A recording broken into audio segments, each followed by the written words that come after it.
Good morning, everybody. Tammy from Homesteading in the City with Tammy. Today we are in the kitchen and I am going to do an old-fashioned cookie recipe. If that is something that interests you, stick around. Well, before we get started with the tutorial for the cookie recipe, I just wanted to take a moment to welcome you all to my YouTube channel and thank you for stopping by. For those of you who have been here from the beginning, I really appreciate you coming by each week and watching the new videos that I put out.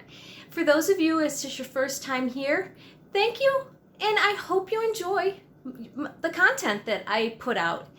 If you have not subscribed to my YouTube channel, please consider doing so. It does benefit me by you subscribing to my YouTube channel. Okay, so let's get started with our cookie recipe. So today's cookie recipe is a sour cream, old-fashioned sour cream cookie recipe. It reminds me of those cookies that you get at Walmart that are fluffy white round cookies that have icing on them and sprinkles. This cookie reminds me a lot of that. So this is what we're going to make. So the first thing I end up doing with my recipe is, of course, make sure you turn the oven on to the temp that it says, and I will put the recipe in the description below so that you guys know what the ingredients are for this recipe. But you turn the oven on to the temp that it needs to be, and then the other thing that I do is I always will measure out all of my dry ingredients that it calls for in the recipe and then put this aside. That way I don't have to worry about having all of this out on the counter while I'm trying to make my recipe. Also, if your recipe calls for butter, you want to make sure that you have it at room temperature so that it will fluff up and it'll be softened enough to whip up when you go to put it in your stand mixer or mix it by hand, either one. But I'm going to get the ingredients ready for the dry ingredients and put it in my bowl. The recipe calls for 2 2/3 cups of flour, so I will get that ready and get that into my bowl. So again, like I had said in other videos, you want to fluff and aerate your flour. So I usually just take the scoop that I use in my flour and I'll just go through and fluff it up so that it is not heavy. This allows you to have not too much flour into your recipe, because flour settles over time, and if you don't do this, and you can also take your thing, put your lid on and flop it back and forth in the container, this will get some air through it and allow it not to be a heavy, dense flour. So now that I have that done, I'm just going to measure out my flour and put it in my bowl. Well, let's do it this way. Put this over here. This here, that way I think you can see both. And I have my knife to measure out my flour. So I have a measuring cup here.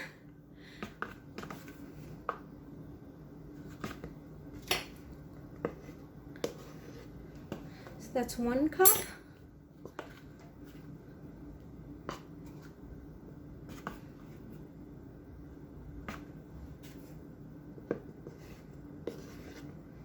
Two cups. And then 2/3 a cup. Let's get my little 2/3 cup here. Okay, that is all the flour I need. So I will put my flour away. And then it calls for a teaspoon of baking powder. So I just have my baking powder here. And again, I put all my dry ingredients in together and then I mix it together so that you don't have a lump of something in your in one cookie all together. Then it calls for a 1/2 teaspoon of baking soda, and salt. So there's my baking soda, but I'm not going to put the salt in because, as I've said in other videos, your butter has a lot of salt in it, and I'm using salted butter. So there is going to be enough salt in there that I don't want to add too much salt to that.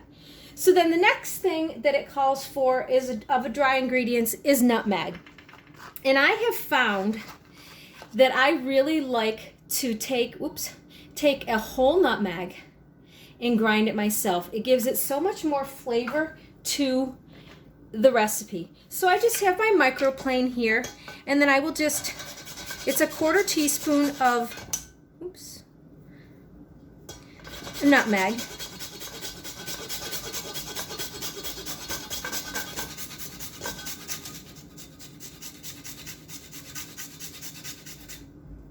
It's starting to fall apart on me.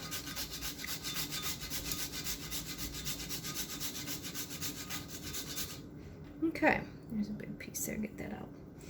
But that's what I usually do. I bought a while ago nutmeg in the actual nut form, and I grind my own, and it stays flavorful so much longer than buying it in the store already ground. So that's what I end up doing for that. Okay, actually I think I need a little bit more nutmeg here.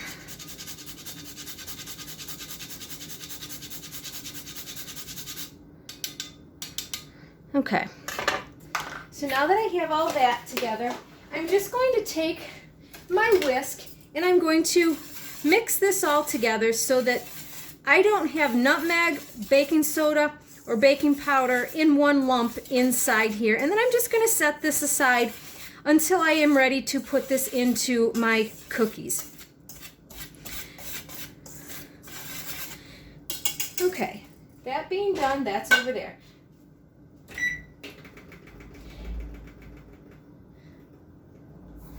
Okay. Okay, so I'll be using my KitchenAid stand mixer to do this, and I will just put on my whisk. Okay. Now it calls for a 1/2 cup of shortening or butter. We use just straight butter, but you can absolutely use shortening. Not a big deal.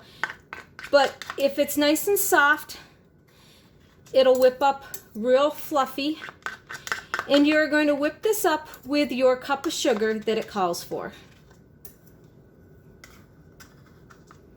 Get all the butter out of there. Okay.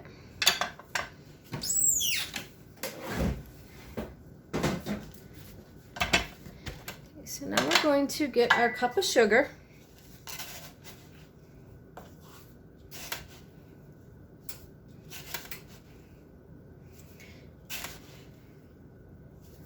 And it only calls for 1 egg. And this recipe can easily be doubled or tripled. I've made it where I've done 2 or 3 batches at a time. Whoops. Put my sugar in there. And then I'm just going to turn my mixer on and allow it to just fluff up and get nice and creamy. And then I will add my egg and cream that. But I will let this go and I will show you what it looks like. I don't figure you need to listen to the mixer go. So once you have your butter and sugar creamed, it'll look like this. Then you can go ahead and add in your 1 egg that it calls for and get that creamed up with it.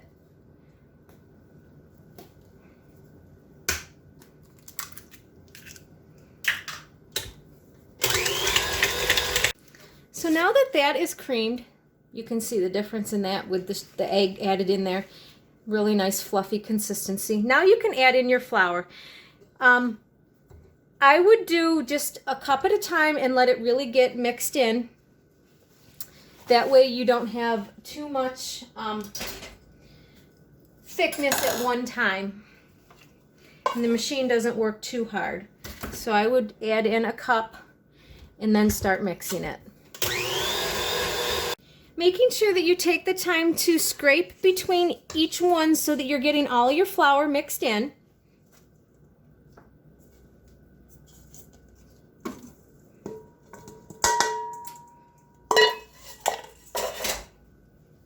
Okay, last of our flour.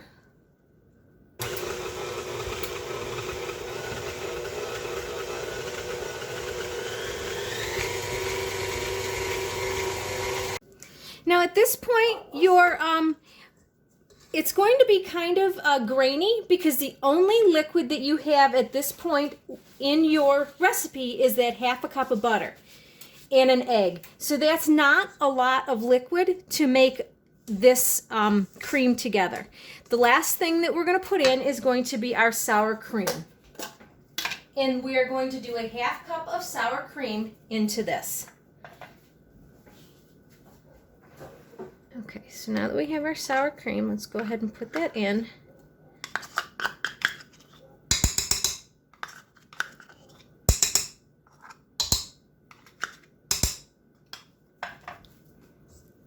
And then go ahead and use your mixer and mix that in.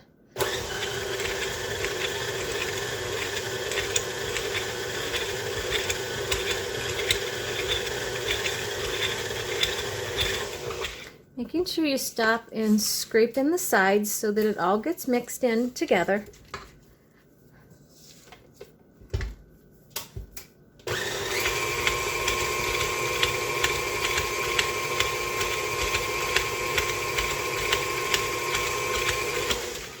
And once you get it almost there, you can just stop and do a hand mixer. It is going to be gooey. We do roll these out, so it will thicken up a little bit once you know, it'll be okay once you add your flour onto your board and start rolling them out. So once I've used my mixer and got it pretty much mixed in, I'll take and I will do a quick stir just to make sure that there is no flour on the bottom of the bowl, and also make sure that all of my sour cream is mixed in as well. Now I take parchment and put it on my counter, and then I will sprinkle the parchment with some flour because we're going to roll these out. Put some flour on the parchment. I will take 1/2 of my dough and put it out on the flour. Get my little rolling pin, and we're just going to roll these out.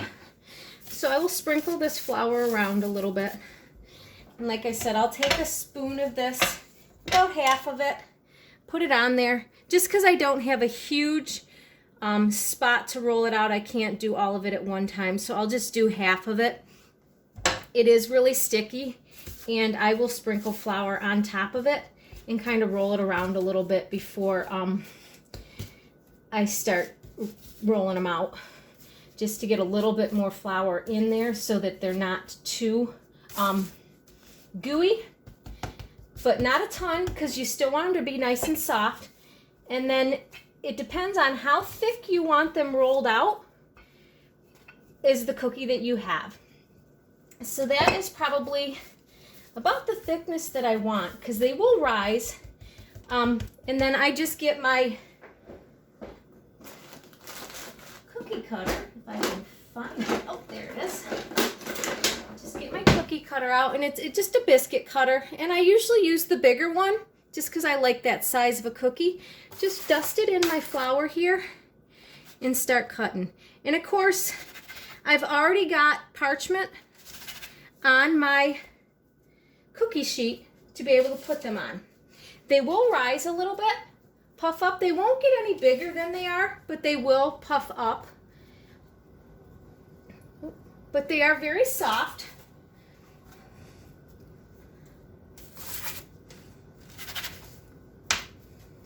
And then I just cut them out and put them on my cookie sheet.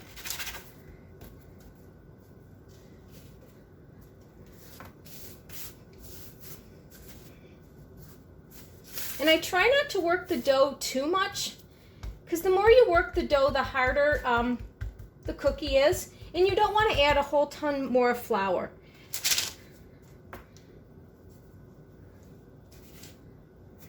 Because the more flour you add, the stiffer the cookie will be.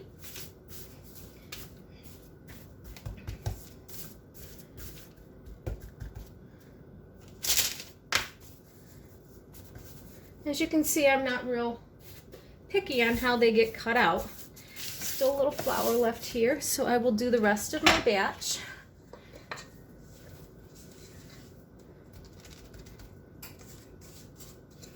Making sure I get it all out of my jar, or my bowl. Oops.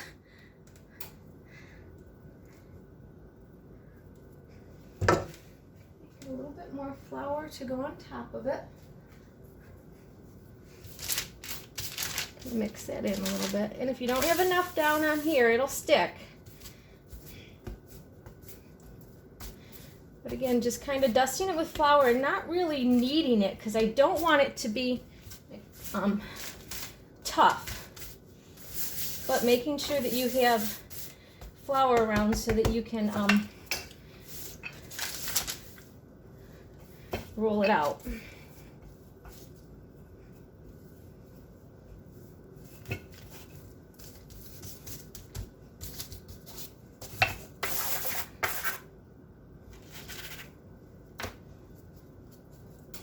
And if you want a much thicker cookie, then you can, you don't have to roll them out this thin, but like I said, they will rise up a little bit, and they will be a moist, fluffy cookie when you are done. And you can also, they're very versatile. You can also make them skinnier, thinner, and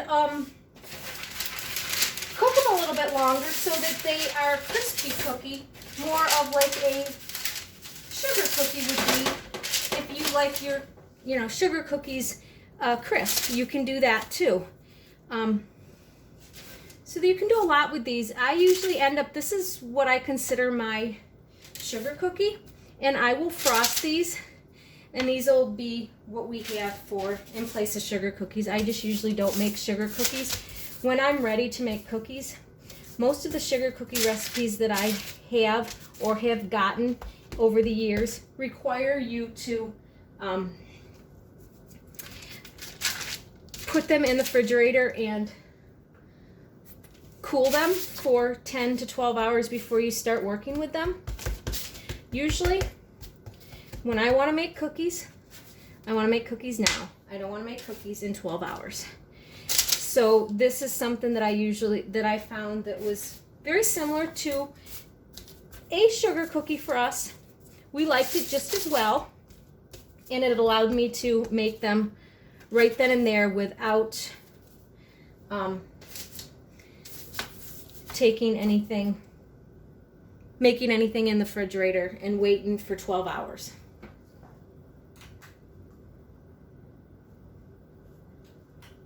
Okay, so now that I have all the cookies cut out, they're here on my tray. I'm gonna get them in the oven.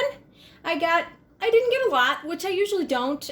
Usually I make a triple batch of these because they do freeze very well, and I also frost them. And I'll show you what I do with the frosting. But I'll get these in the oven. They take, I believe, 8 to 10 minutes to cook.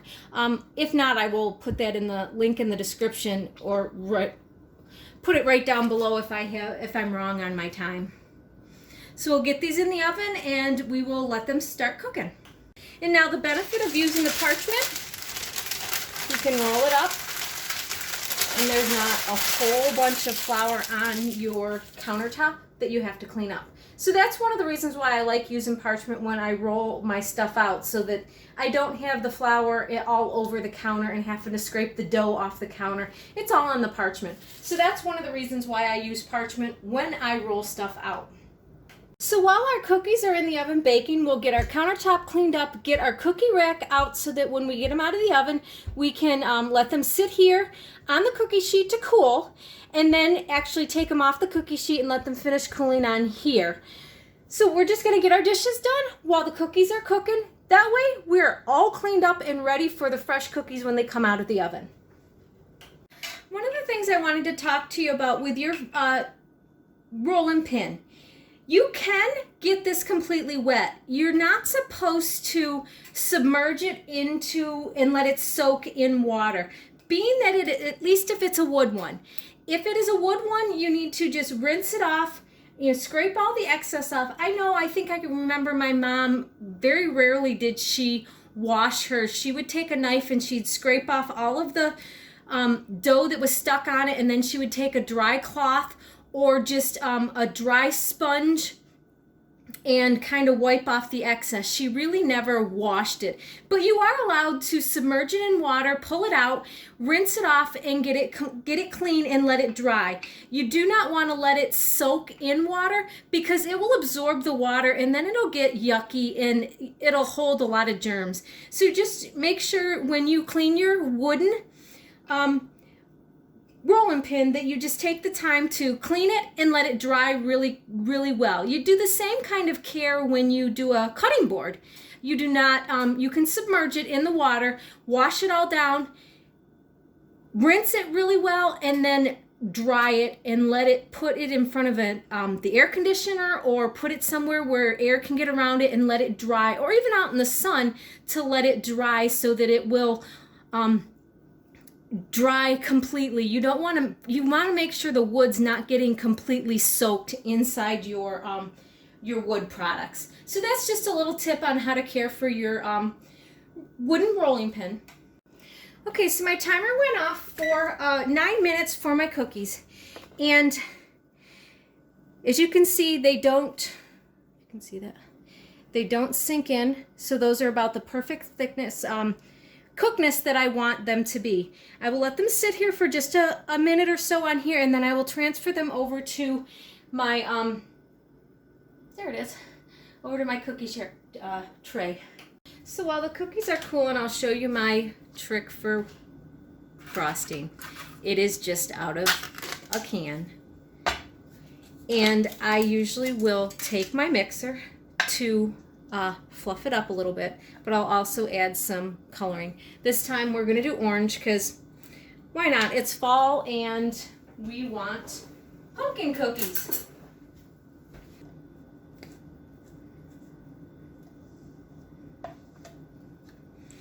Just put a little bit of stuff inside there.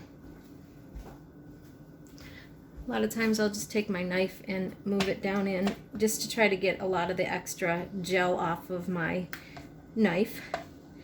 But I take my electric beater and I only put one beater in the side of it because we're just going to mix that in the container. Easy as that.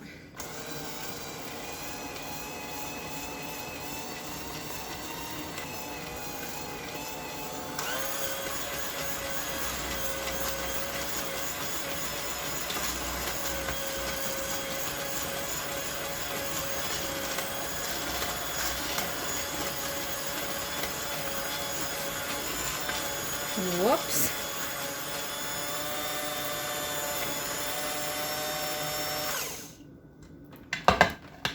That all over the place.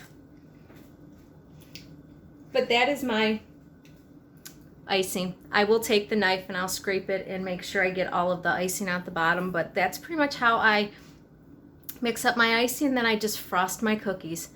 I'll show you what they look like when they're done. So while the cookies are cooling, I'll show you my trick for frosting. It is just out of a can, and I usually will take my mixer to fluff it up a little bit, but I'll also add some coloring. This time we're going to do orange because why not? It's fall and we want pumpkin cookies.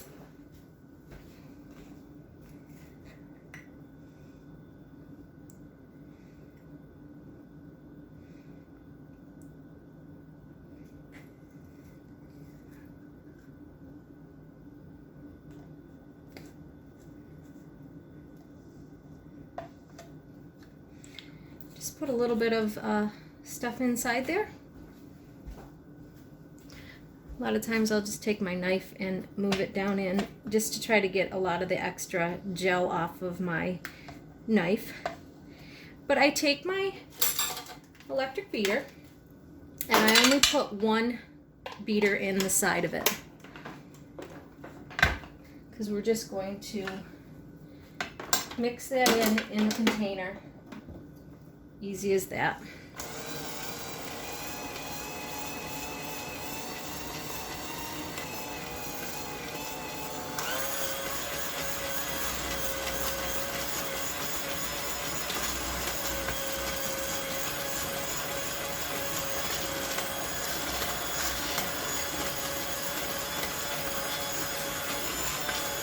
Whoops.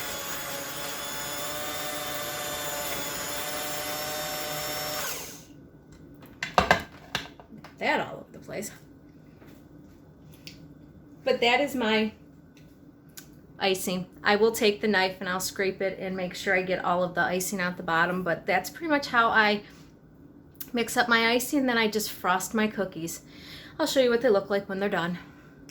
And then again, the benefit of parchment is to just be able to clean up and throw it away and just let your cookie sheets cool. The grease is not on the cookie sheet, so you don't have to wash them. You can just rinse them off. Then you don't really need to use soap and water, but that is very much a benefit of using parchment. Well, that is what the cookies look like once they are frosted. They are, let me break one in half. Nice, thick inside cookie, still moist, not dry. So that is how they look.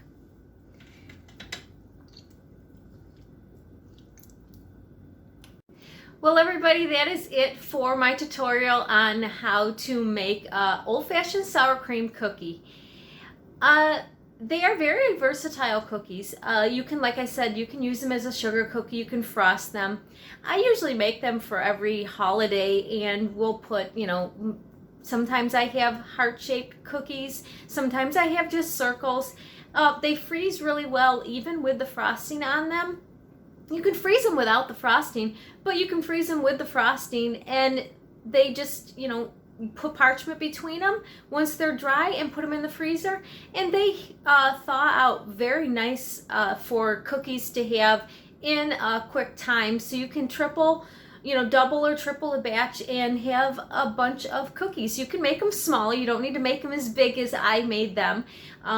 Depends on the size that you are looking for. But they are a very versatile cookie and very flavorful. So I hope you'll consider making them. If you have not subscribed, please consider doing so. It does benefit me by you subscribing to my YouTube channel. Also, hit the notifications and the thumbs up button. And as always, I will catch you on the next one. Have a good day. Bye.